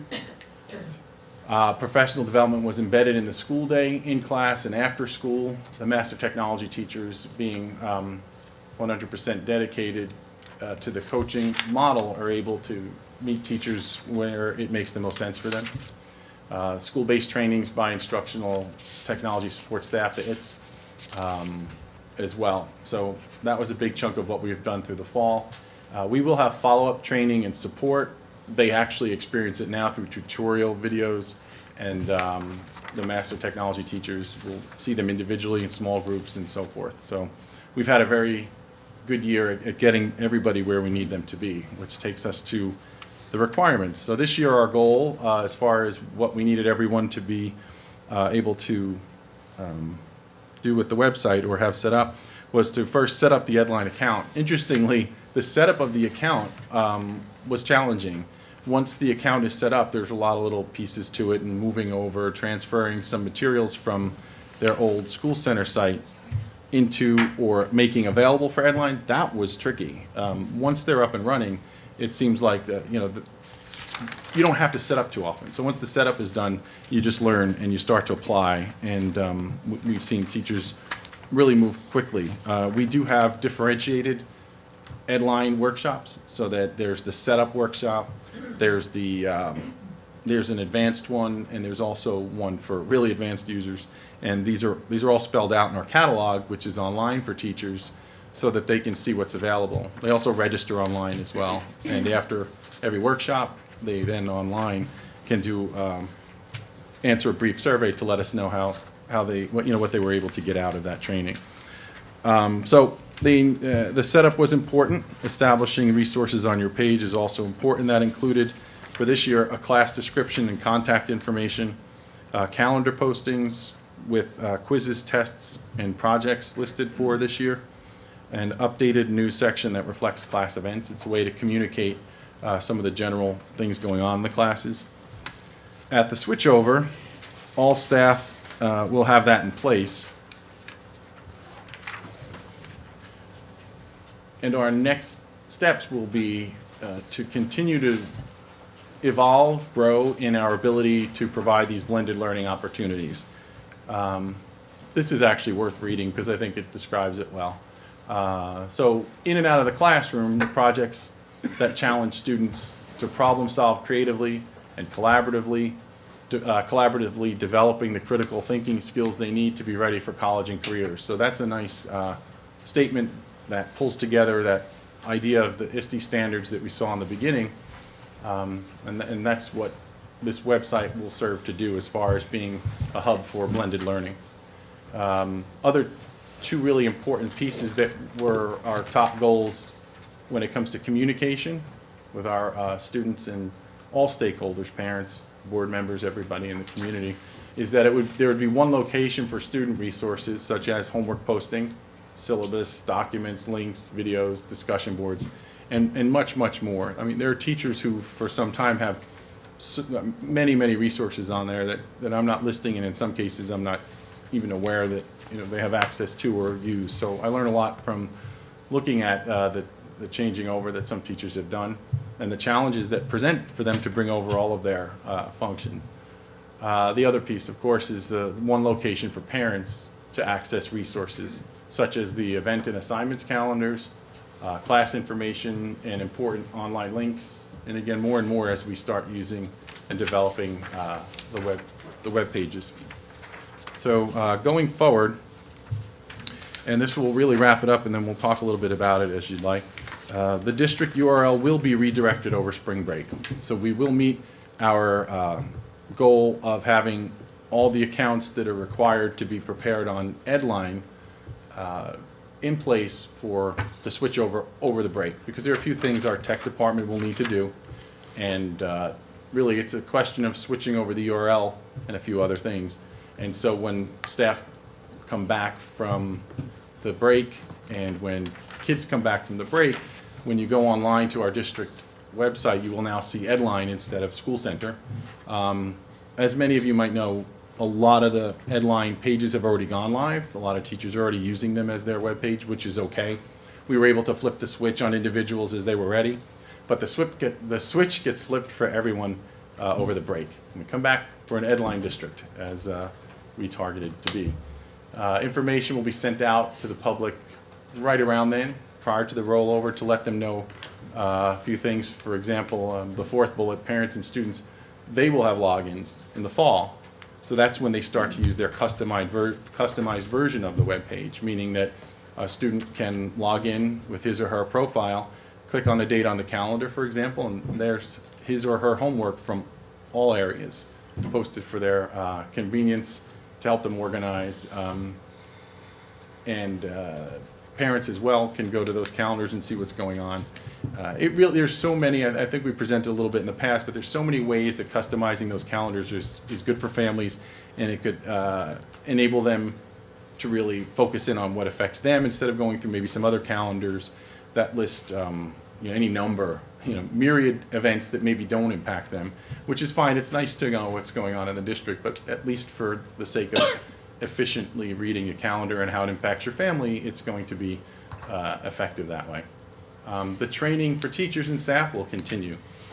We have asked the teachers formally and informally what they would like us to do to continue to support them, and overwhelmingly they would like to come in the summer. In fact, we've narrowed that down to early summer, pretty much right after school ends. That's their number one choice, and then sort of mid to late August was a second summer choice. And in addition to summer training, they're also interested, they continue to be interested in the after-school training. And if you think about it, it depends what you're in for. If you're looking for some kind of orientation or overview, you might want a hour and a half block of time. If you're looking for some kind of very individualized, specific help with a specific aspect of an application or function, then you might make an appointment with one of the master technology teachers to visit you on your prep period or your lunch, which they often utilize as well. It took all of those chunks of time to get everybody where they needed to be, and understandably, they're still functioning in the classroom and with their students and all of that. So, I'm really proud, to be honest, of the staff and getting to where we've gotten. I think it's a very big challenge to move an entire organization over to a new platform, and a lot of people have done a great job to get us where we are, and I thank them. And I'd love to answer any questions you might have about it.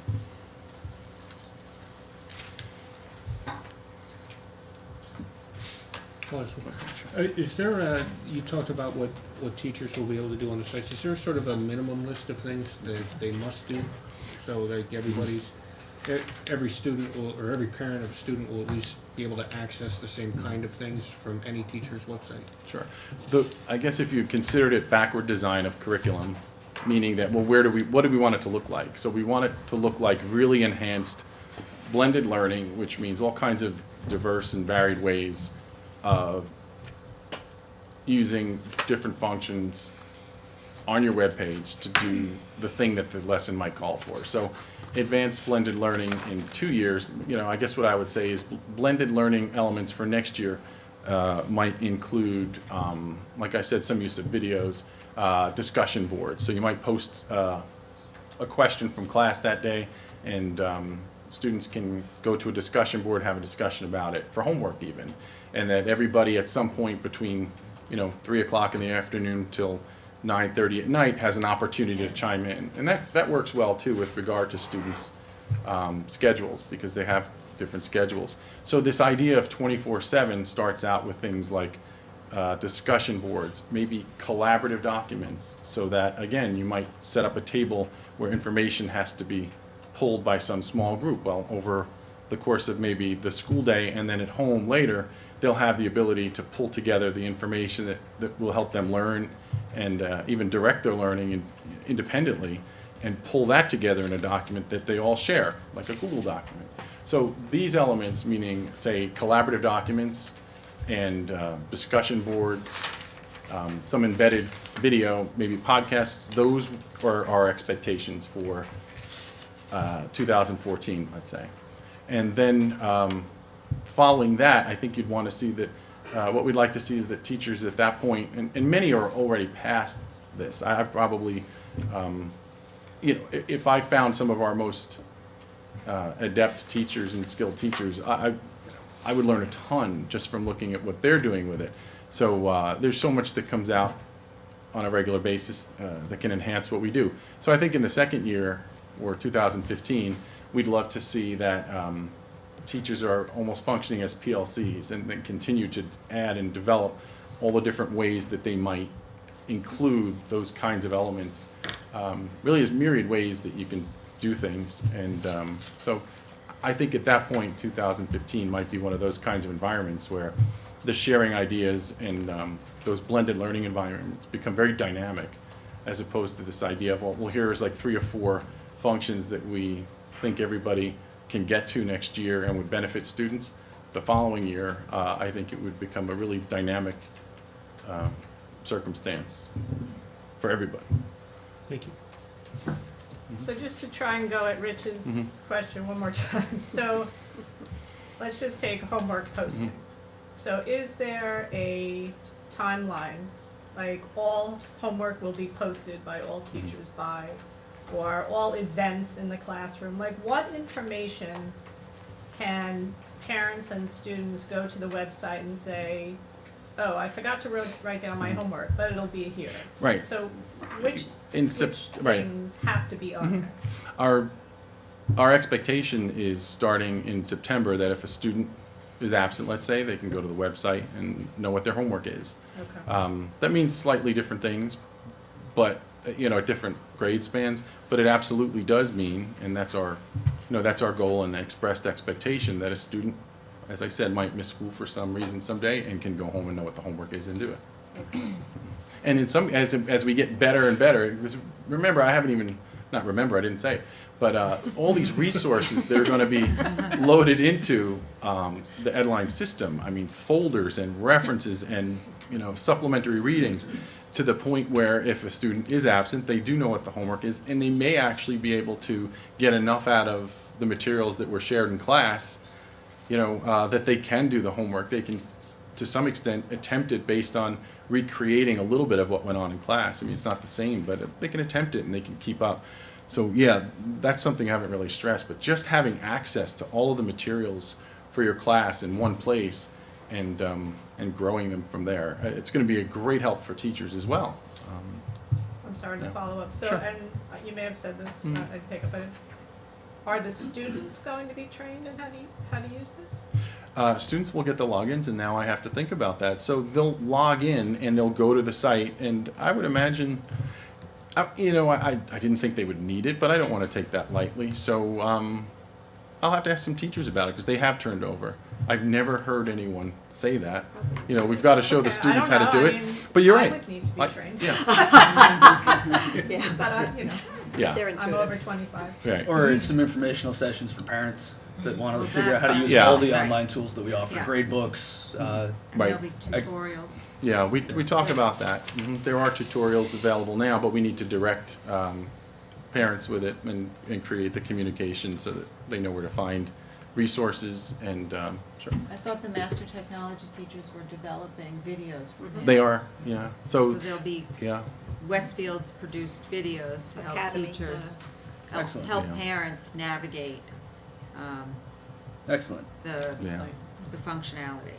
And the master technology teachers already have a number of tutorials for the staff, and they really are very effective, well done, and again, effective.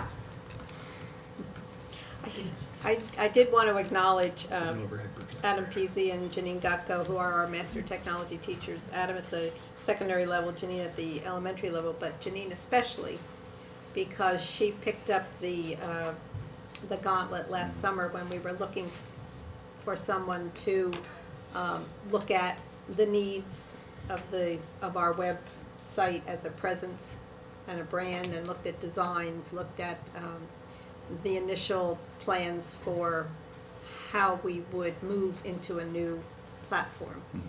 And although she and Adam have worked on this since, I guess, the fall, she really took over as our project coordinator early on. So I think Yeah. we need Right. to thank both of them publicly, and Janine for her extra Yeah. work in the summer. You'll have an opportunity to do that at the end of April because we'll bring them in.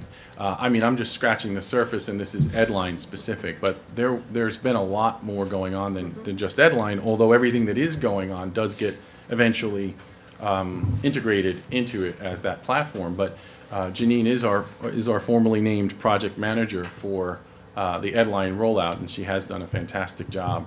And they're really looking forward to visit with you guys at the end of April to really maybe talk more specifically about what all this does look like in classrooms. It's going to be a fun night, I think. I just want to go back to the expectations, because in the presentation, there are 4 that are clearly delineated.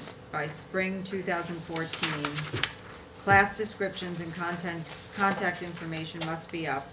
Calendar postings, quizzes, tests, and projects must be up. An updated news section that reflects class events.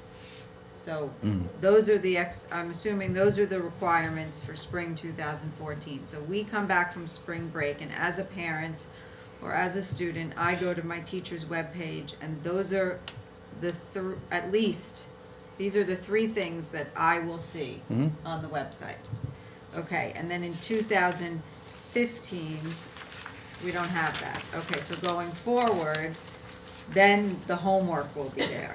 There was some mention of homework somewhere. Right, in 2014, Right. September. Just with this presentation, we were trying to make sure everyone is becoming aware this is going to be new and it's switching on, Okay. over the spring break. There had been pages that were in there before where we did outline other years, but the focus here is making sure everyone in the community understands it is going to be different as of the spring break. Okay. And I think that the potential functionality for the website is great, and I'm excited about the start, and I'd like to thank you also for managing it, and moving it forward and providing, I know, Janine and Adam with the support they needed and the guidance to get it going. And the staff who it's not easy to learn new things, and they're doing a lot of things this year. So it's great that we're meeting the deadline, Thank you, yeah, I'm happy. self-imposed deadline. Paul, just a quick question. Sure. About Edline specifically. How dynamic is it in terms of new features being able to integrate it in? Our current system, it's been pretty much the same since it was rolled out, I think, 2003. And it was at least explained to me that it was too rigid to add different functionality to it. So in 10 years, are we going to be saying we need to start over again, or will it be upgradable along the way? Right. What has Edline said about that? Right. Well, again, I think that Edline is as dynamic as we integrate functionality into it. I mean, it has its own functionality. It has integrated, like the calendar, for example, does pull from different directories. So there is information that it pulls from overall. But the functionality that I talk about most, because it's instructionally related, comes back down to the fact that there are ways to embed it and just use it as the one-stop shop kind of thing. So ultimately, it will manage the learning for the teachers so that whatever the assignments are, whatever the products of those assignments are, whenever they need assignments handed in, it all comes back to Edline so that there are folders for students to put their assignments in. In fact, Adam Peasy showed me last week something that blew my mind, but it's a recent add-on for Google where teachers put the document in front of themselves and click on it, and then they talk their edits. So, and then we practiced one. So you open it up and you put your cursor, you click, and you say, your opening is pretty strong, but your thesis isn't an arguable point. And then you move on. So those are the kinds of things that, you'll have a folder, you'll have a document in there. Students have access to just their folder. It's all in Edline, and they can go and get that kind of feedback. So I guess what I'm saying is it's the resident for all of those kinds of functions. So yeah, it's a Google function, but the document resides there. Yes. I just want to add to that Edline is owned by Blackboard. Okay. Yeah. So if we want to graduate to one of the most robust learning management tools that many university uses, it is within that. I mean, Edline is owned by Blackboard. Excellent. Blackboard, great system, but relies on constant updates. Yes, but they do update. No, I mean in terms of the teachers Learning about it, you mean? maintaining Updating data. their data. Yes, yes, Yeah, it's only as good as the currency of data. yes. Right. Well, I think, and that's part of that, that's the benefit of it. It's that it's not static. It's that it's changing and growing and shifting based on the needs of the course, the needs of the teacher, the needs of the students. So it's not like I put one course up and next year it's exactly the same, and the next year it's exactly the same. It's developing and growing. Yes? Absolutely. Well said. Okay. Thank you. All right, thank you.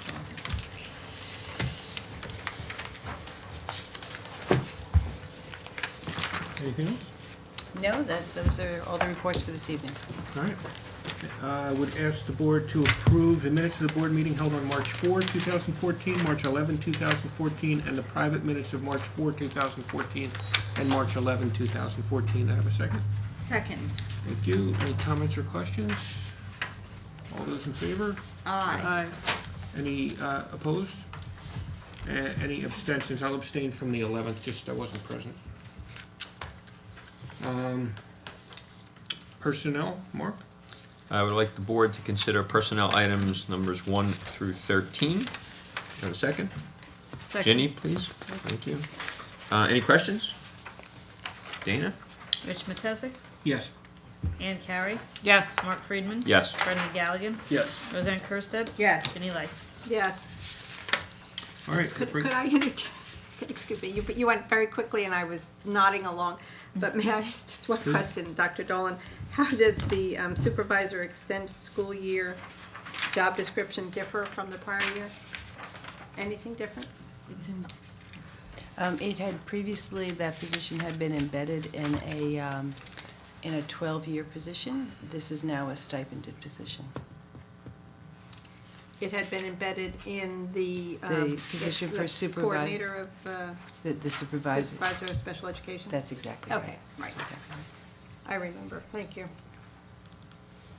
All right. Facilities, I would ask the board to consider facilities motions 1 through 2. 1 to 2. So a lot of pages here. 3. Thank you, Roseanne. Any questions? Dana, do you want to just describe what these are? Yes, so the first one is the approval to move forward with the plans that I just presented. And the second one is approval of the submission of the application to the state for the lift at Tamaka School.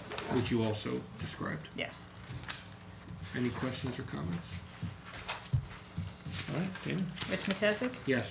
Ann Carey, Yes. Mark Friedman, Yes. Brendan Galligan. Yes. Roseanne Kursted. yes. Ginny Lights. Yes. All right, before we move on, Dana, can you just update us on roofing at the high school? Sure. They are just about done. The work that they have left to do, they can't do because of the cold still.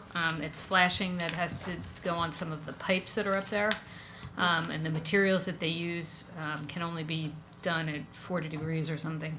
So as soon as we get a couple of days, they only need a couple of days at that temperature to do it, but we haven't had it since, I don't remember when. So in the meantime, what they are doing is we have both the architect as well as C-Plast, who's the manufacturer of the roof, going through. They've been there for days doing a punch list. The contractor is going through the punch list and correcting all the items that are on the punch list. So we are getting close to closing out or finishing the project. Okay, and then at that point, they'll be able to get that equipment out of there also. The equipment's all should be removed. By the end of next week, we should have most of that equipment gone. Okay. And then, I think this is an old question, but recently someone had asked me about a leak in Gym 5, the small gym. Was that a while ago, and then there was some issue that was fixed? Or, I know, Yeah, we haven't had any issues in a long time. okay, and So- nothing with the melting snow, nothing? No, Okay. no, so. Great. It's been leaking in Gym 5 for so long, it's just a constant. Any other questions on facilities? All right. Long-range planning, Ginny. I want to thank 2 board members who sent their suggestions for topics for long-range planning, and I want to suggest that other board members who have ideas for generalized topics of concern, please send them to me. I think that it's worthwhile to consider anything that, for a topic, anything that is, has come up as an uncertainty or an area of interest that we have no place else to kind of manage it or focus it. And Dr. Dolan, I'll be coming to you and going through these to see, you know, what you think is a reasonable thing to study, and then I'll also, we'll have a meeting where we can present these and kind of talk about whether these are appropriate for the committee Very good. to look into and in what time frame. And I noticed that, I was happy to see that although we don't have a meeting, the meeting that was on the calendar was in conflict with another Yes, another meeting. meeting that we had, but we do need to put one back on the calendar, and I know you'll be looking at your calendar to figure that out. Okay, Thank you. Policies. that's me again. That's you again. Yeah, on behalf of Gretchen. I would like to present to the board item number 1, which is first reading of 3 policies, and in addition, the school day policy, which needs to move from item number 2 to item number 1 at first reading, and I'd like a second for that first. Second. Thank you. The first reading policies, No Child Left Behind programs, was reviewed by the policy committee on 3/25. As I recall, there's, I don't recall that there was anything in particular. Is this Dr. Don? Oh, I know. At the end of page 505 in the policy, there's a statement incorporated that allows us, based on statute, to waive the provisions of No Child Left Behind, which we have done, so that we no longer come under the evaluation procedures contained in No Child Left Behind program. Right, that was a statewide waiver, that's Right, correct. That right. changes some of the requirements. And that was in red in your package. Are there any questions or comments on that policy? The next policy that we're reviewing, 241501, academic standards, academic assessments, and accountability. This is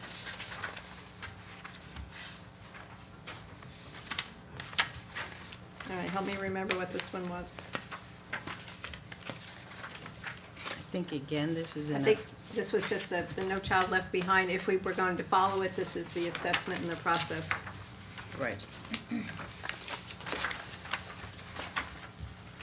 That we would have to take, although we have chosen to request the waiver for No Child Left Behind, so this is a policy that we're not activating. Just a note on all these No Child Left Behind, we talked about the desire to abolish them entirely because New Jersey doesn't subscribe to No Child Left Behind anymore, or they got the waiver for it, but we decided we couldn't because the federal law still says we need to have these. Right, These right, and policies. although the waiver has changed aspects of it, that law was well over 1,000 pages, so aspects of it still remain Right. that we must follow. All right. Next policy, 2415.04, Title I, District-wide Parental Involvement. This policy describes, it was updated by our Assistant Superintendent of Pupil Services regarding our interaction with Title I parents. You'll see on page 3, there were areas that were updated, added about beginning of the year information sessions for parents, and throughout the year, parent information sessions.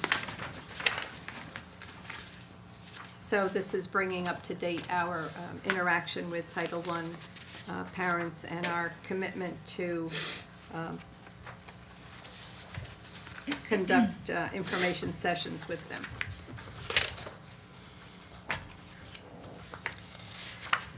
And the addition of policy 8220 school day, which we moved from item number 2 on the agenda to item number 1, because it was revised, you'll remember the last time we looked at this, we had a policy that was just a policy with a statement that said that the board required times of the school, that school be in session to be delineated, and then the schedule was embedded in the policy. The policy committee agreed that we would put the statement of actual hours that school was in session into a regulation. The first sentence, I think, basically, well, the first sentence was updated a little bit, and then there was an additional paragraph added that said that, gave a definition of what a day in session was in terms of engaging students under the direction and guidance of teaching staff, and when school, the rationale for days on which a school is closed for such reasons as holiday, teacher, professional development, inclement weather would not be considered days in session. And then the actual hours of instruction, a school day shall consist of not less than 4 hours of actual instruction, except that in kindergarten, 1 continuous session, 1 and 1/2 hours may be considered as a full day per statute. Any thoughts on this policy? And then I'd like to vote on item number 1. Rich Matesic? Yes. Ann Carey? Yes. Mark Friedman? Yes. Brendan Galligan? Yes. Roseanne Kursted? Yes. Judy Lights? Yes. And item number 2 is, I'd like to bring to the board for approval, item number 2, policy 2362, school library media centers. And a second, please. Second. Thank you, Roseanne. We looked at this policy previously on March 13th. It must have been before that. I guess that was in policy for second reading. We looked at this previously in February at the board. There were just a few minor changes that did not materially change the intent or the extent of this policy. Anybody have any questions, thoughts? Need to discuss this one? No. Okay. And then I'd like to vote on that one. Rich Matesic? Yes. Ann Carey? Yes. Mark Friedman? Yes. Brendan Galligan? Yes. Roseanne Kursted? Yes. Ginny Lights? Yes. Okay. I'd like to bring item 3 to the board's attention to approve the guidelines and procedures for the 14-15 student activity fee per policy 2436 and ask for a second. Second. Thank you, Roseanne. Dr. Dolan, would you like to give us an overview of the student activity fee for 2014-15 school year? Certainly. My recommendation is that we keep the student activity fee the same as it has been. When we instituted this, we had input from parents from all different, representing all different groups, student groups, and while it merely defrays a small percentage of the cost of student activity, it is something that does help the budget. So the recommendation is that it would remain the same for the next year. And the policy committee is recommending that the board accept Dr. Dolan's recommendation. Tier 1 activities would be $125. Tier 2 activities would remain $60. High Zion Marching Band would remain exempt from student activity fee because they're part of the school curriculum, and a family, let's see, a maximum per student fee would be $125. Right. Any questions, thoughts, comments? Okay. Rich Matesic? Yes. Ann Carey? Yes. Mark Friedman? Yes. Brendan Galligan? Yes. Roseanne Kursted? Yes. Ginny Lights? Yes. And finally, I'd like to ask the board's approval of item number 4. The board affirms the superintendent's decision on HIB incident 14R04 for the reasons set forth therein. May I have a second? Second. Thank you, Ann. Any discussion or questions? Comments? Rich Dana? Matesic, Yes. Ann Carey, Yes. Mark Friedman. Yes. Brendan Galligan, Yes. Roseanne Kirsted. Yes. Ginny Lights. Yes. Thank you. That's it. All right, thank you. Curriculum, instruction, and programs, Roseanne. Okay, we already did the social studies. Language arts is on the agenda, school library, media, and journalism 2 for revision, and for an alignment, language arts, English 1, 2, 3, 4, and writer's craft are on the agenda, but we are going to move those to the next meeting because the supervisor of language arts, Pam Ackerman Garcia, will be here to present those to us, as well as a revision of intermediate English language arts 6, 7, and 8. So just want to let you know that. And then I would like to ask the board to approve the following district field trips as per attached. May I have a second? Thanks, Ginny. Any comments or questions? Rich Matesic, Yes. Ann Carey, Yes. Mark Friedman. Yes. Brendan Galligan, Yes. Roseanne Kirsted, Yes. Ginny Lights. Yes. All right, finance, Mark. I would like the board to consider finance items 1 through 15. Second. Ginny, thank you. The first 4 are, it's our approval of the balance of roof projects that will happen over this summer. Number 1 is for Franklin and the Board of Ed building. Number 2 is for Edison, Lincoln School, and Keller Stadium. Number 3 is for Jefferson and Tamaqua School, and number 4 is for McKinley and Wilson. And then there's 3 gifts here. Number 7, we accept the gift from the Westfield Coalition for the Arts of $1,000 to Jefferson School 5th grade contemporary art project. We're also accepting a gift from the Education Fund of Westfield of $1,000 for the same Jefferson School 5th grade contemporary art project. And lastly, we accept a gift from Mrs. Susan Trevero of an Altenberg upright piano to the Roosevelt Intermediate School Music Department. We thank you all for your gifts. Any questions? Dana? Rich Matesic, Yes. Ann Carey, Yes. Mark Friedman. Yes. Brendan Galligan. Yes. Roseanne Kirsted, Yes. Ginny Lights. Yes. That's it. All right, legislation, Ann. No report. Technology, Mitch didn't leave a report to my knowledge, anybody?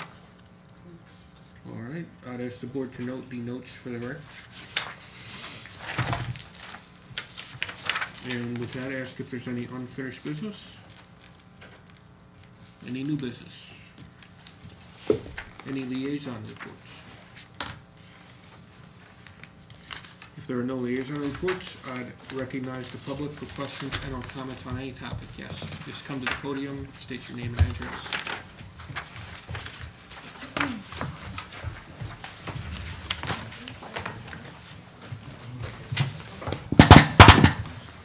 Amy Flax, 93 Fairhill Drive. I would like to thank Mr. Matesic, Ms. Carey, Dr. Dolan, Ms. Sullivan, and the Board of Ed. For the service that you do for our community. I am so very thankful for all the work and effort that you have done in looking into and addressing the auditorium issues. We are so greatly appreciative, as I am sure the town of Westfield and the children of Westfield and their parents who love to adore watching them on the stage do as well. I just had a few comments. I'll keep it brief. One of the things that has been brought to our attention is that with the lighting in these different schools, is if we can look at moving from over a period of time from rentals to owning, it could theoretically save us money if we look at that as a slow process and what we rent for shows and stuff. If we look at the bigger picture, I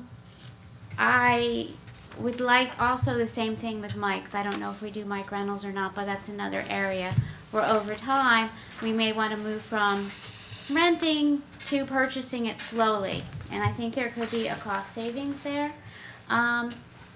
In talking about the issues with the auditoriums, I am just throwing out there that maybe this is a place where the Ed Fund, the Westfield School District, the PTOs in the building, the Westfield Coalition for the Arts, the Westfield Theater Guild is the boosters to the high school, but clearly we could work with other organizations at the high school as well, and if there's any grants out there for these spaces, but maybe this could be a multifaceted approach in being able to deal with these spaces, as that art project was so graciously done by a couple different groups.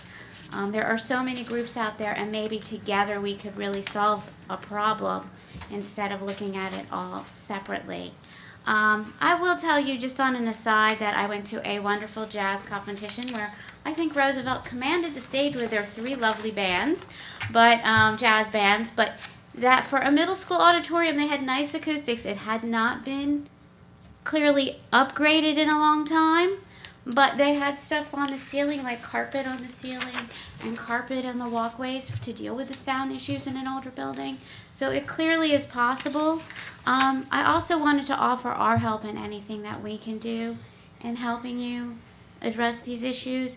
We also want to thank, we've had some nice responses from teachers and administrations in various buildings, and we're appreciative of that as well. We are so happy to hear that Dr. King is bringing somebody in to look at the auditorium.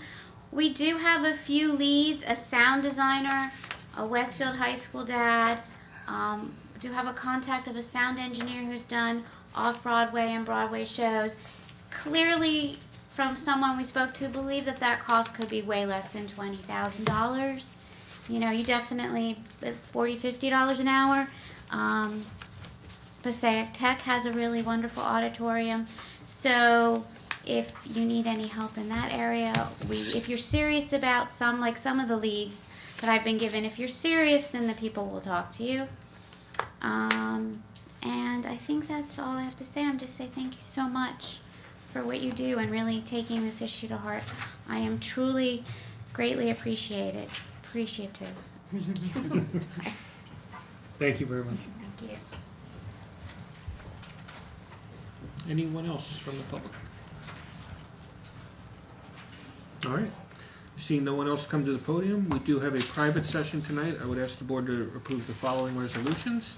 Resolved that the Board of Education move into private session for the purpose of discussing matters rendered confidential by state and federal law, personnel pending or anticipated litigation, and pending or anticipated contract negotiations, and be it further resolved that any discussions held by the board which need not remain confidential, and the results of the discussion will be made public as soon as practicable. The second, Ginny, any questions, comments? All those in favor? Aye. Any opposed or abstained? You are private session.